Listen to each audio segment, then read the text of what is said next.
Last अगर Singapore की किसी कंपनी से कुछ खरीदना है तो पेमेंट यूपीआई से हो सकती है। हमारे इंडिया के लिए फॉरेन डायरेक्ट इन्वेस्टमेंट के दरवाजे खुल जाएंगे। हम आईफिल टावर पे उतनी ही आसानी से पेमेंट कर पाएंगे जितनी आसानी से हम चाय की टपरी पे पेमेंट कर पाते हैं। रशिया यूक्रेन वॉर के दौरान अमेरिका ने रशिया को स्विफ्ट से बाहर कर दिया था कि वॉर के टाइम यूएस ऐसे ही कई कंट्रीज के इंटरनेशनल ट्रेड्स को अफेक्ट कर सकता है। A huge victory for NPCI and India to prove that our digital infrastructure can work seamlessly।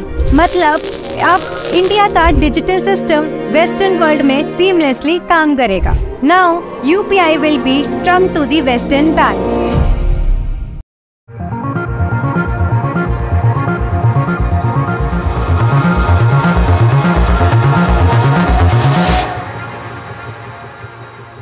Welcome to my channel grab some gyan. और आज के ज्ञान में हम बात करने वाले हैं इंडिया के ब्रह्मास्त्र की, जिसका नाम है UPI, which is 100% made in India.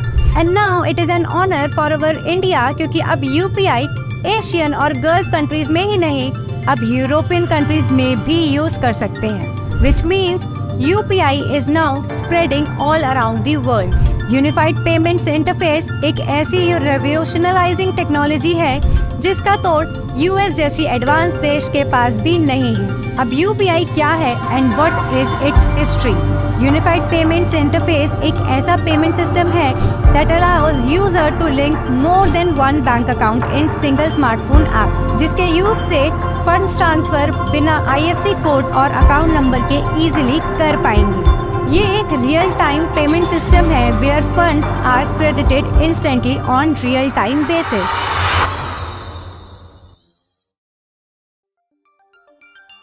UPI के आइडिया के पीछे रघुराम रंजन और दिलीप अस्बे का दिमाग है, और ये आईएमपीएस यानी इमीडिएट पेमेंट सर्विसेज की टेक्नोलॉजी को फर्दर डेवलप करके बनाया गया है।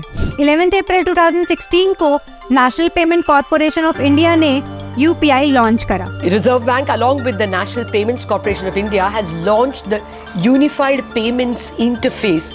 ये एक ग्रीन इनिशिएटिव का हिस्सा है जिससे पेपर का यूसेज कम होगा और जिससे मार्केट में ब्लैक मनी का भी फ्लो कम होता जाएगा, और डिजिटल पेमेंट्स होने की वजह से पेपर का इस्तेमाल कम होगा और ये हमारे एनवायरनमेंट के लिए बेहतर रहेगा। अब इस ग्रीन इनिशिएटिव को इंडिया में लाने के बाद यूजर्स को काफी बेनिफिट्स हुए।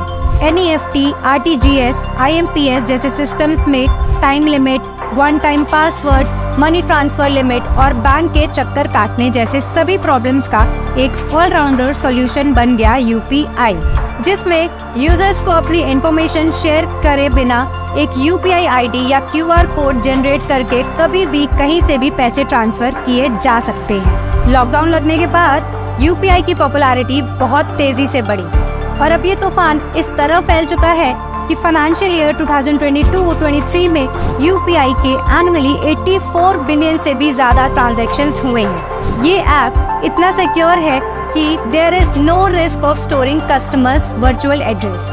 इवन कस्टमर्स को क्रेडिट और डेबिट कार्ड की जरूरत नहीं है और ये कैश ऑन डिलीवरी की प्रॉब्लम को सॉल्यूशन देता है। और अगर कोई कंप्लेंट हो तो अपने मोबाइल ऐप से जाके आप डायरेक्टली कंप्लेंट रेज कर सकते हैं। फरवरी 2023 में हुए G20 समिट में यूपीआई वन वर्ल्ड के मोटिव को ध्यान में रख के आरबीआई ने ये अनाउंस किया कि वो इंटरनेशनल ट्रैवलर्स को यूपीआई पेमेंट्स अलाउ करेंगे फॉर देयर मर्चेंट पेमेंट्स जब वो कंट्री के अंदर रहेंगे। ये एक अटेम्प्ट था दुनिया को ये दिखाने के लिए कि यूपीआई ट्रांजैक्शंस करना कितना फास्ट, कन्वीनियंट और सीमलेस है। और इस डेमो का आउटपुट हमें 13 फेब 2023 में मिला जब हमारे यूनियन मिनिस्टर ने अनाउंस किया कि अब यूपीआई 13 देशों में एक्टिव होगा।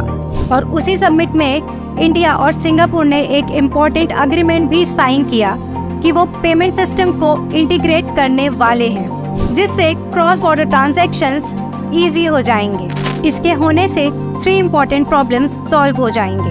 फर्स्ट, इंडियन स्टूडेंट्स जो वहाँ स्टडी कर रहे हैं उन्हें पैसे इजीली भेज पाएंगे।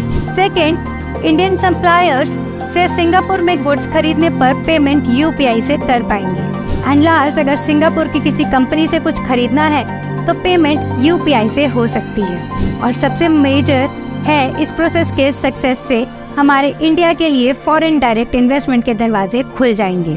थोड़े ही टाइम बाद 14 जुलाई 2023 में प्राइम मिनिस्टर नरेंद्र मोदी ने अपने फ्रांस विजिट में फ्रांस के प्रेसिडेंट एमेन्युअल मैक्रोन के साथ एक इम्पोर्टेंट पार्टनरशिप अनाउंस करी कि यूपीआई अब से फ्रांस में चलने लगेगा, जिसकी शुरुआत होगी द आईफिल टावर से। मतलब अब हम आईफिल टावर पे उतनी ही आसानी से पेमेंट कर पाएंगे जितनी आसानी से हम चाय की टपरी पे पेमेंट कर पाते हैं। फ्रांस में यूपीआई आ रहा है, ये अनाउंसमेंट तो अब हुई, बट फ्रांस में यूपीआई लाने का काम 1 साल पहले ही national payment corporation of India ने यानी एनपीसीआई ने स्टार्ट कर दिया था इन जून 2022। एनपीसीआई ने फ्रांस के लायरा नेटवर्क के साथ एक एमओयू साइन किया।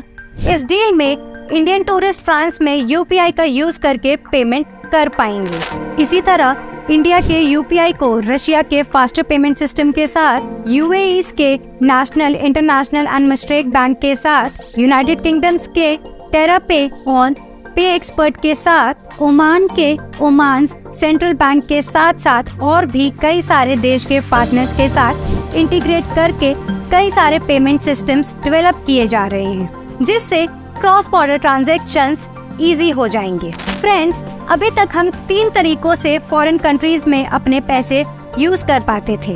पहला, अपनी इंडियन करेंसी को फॉरेन करेंसी में चेंज करा के कैश कैरी कर सकते थे। दूसरा, फॉरेक्स कार्ड ले, इसमें फॉरेन करेंसी खरीदने जैसा ही हुआ, बट ये कैश आपके हाथ में नहीं है होगा, आपके कार्ड में होता है, और जब आप अपना कार्ड स्वाइप करवाएंगे तो वो कन्वर्टेड करेंसी कार्ड से डिडक्ट होता जाएगा। तीसरा मेथड है, आप अपने इंडियन कार्ड में इंटरनेशनल पेमेंट अनेबल करवा सकते हो, बट इन सभी तरीकों में कन्वर्जन रेट काफी हाई होता है। साथ ही साथ आपको 1% से लेकर 3.5% तक मार्कअप चार्जेस लगते हैं, जिससे इंडियंस को काफी पैसा खर्च करना पड़ता है। लेकिन अब यूपीआई ने ये सारी प्रॉब्लम्स ऑलमोस्ट सुलझा दी है। अभी रिसेंटली श्रीलंका ने भी ऑफिशियली यूपीआई सिस्टम को अडॉप्ट करने की अनाउंसमेंट की है। इसके अलावा भूटान, यूरोपियन यूनियन, यूएई जैसी कई और कंट्रीज भी हैं जिनसे अभी यूपीआई सिस्टम को अडॉप्ट करने की डील चल रही है। ये होने के बाद एनआरआईज को अपने फैमिलीज को पैसे ट्रांसफर करने में घंटों वेट नहीं करना पड़ेगा और हम किसी भी देश का प्रोडक्ट घर बैठे परचेज कर पाएंगे।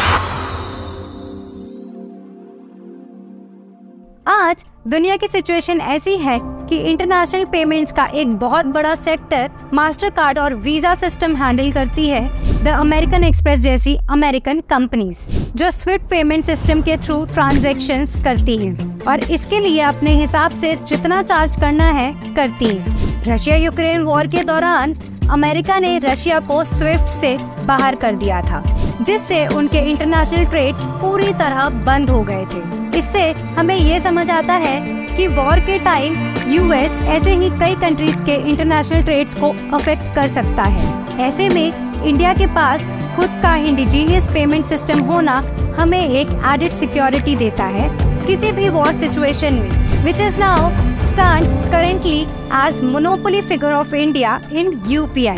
UPI एक बहुत बड़ा स्टेप है हमारे देश को एम्पावर करने के लिए और दुनिया को हमारी कैपेबिलिटीज का प्रूफ देने के लिए। UPI आने वाले फ्यूचर में न सिर्फ दूसरी कंट्रीज को ट्रेड में हेल्प करेगा, बल्कि हमारे देश में आने वाले पैसे को भी बढ़ाएगा। ये एक ऐसी अपॉर्चुनिटी है जो इंडिया की डिजिटल इंफ्रास्ट्रक्चर को कई गुना बूस्ट कर देगी और हमें एक सुपर पावर कंट्री बनने की रेस में आगे कर देगी। सो फ्रेंड्स, आज के ज्ञान में इतना ही। And for more interesting gyan, like and subscribe my channel grab some ज्ञान।